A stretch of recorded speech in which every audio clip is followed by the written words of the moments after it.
Welcome to my channel. ఈరోజు మన recipe rajma curry.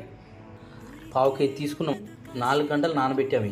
నానబెట్టిన తర్వాత ఇలా నానబెట్టుకున్న రాజ్మాని మనం ప్రెషర్ కుక్కర్ రాజ్మాలో కొంచెం వాటర్ని పోసుకొని 3 విజిల్ పెట్టుకోవాలి. కుక్కర్ పెట్టుకోవాలి.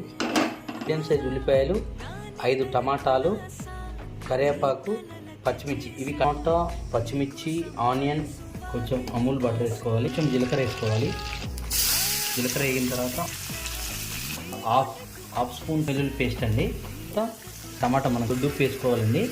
మనం రాజ్మా 1.5 స్పూన్ కారం వేసి విజిల్ పెట్టుకున్న తర్వాత రాజ్మా ఇలా ఉడికిపోయిందండి. రాజ్మా వేసిన తర్వాత బాగా ఇలా ఉడికి చిక్కపడనివ్వాలండి. కర్రీ ఈ టెక్స్చర్ రావాలండి. ఇప్పుడు మనం టేస్ట్ చేద్దాము.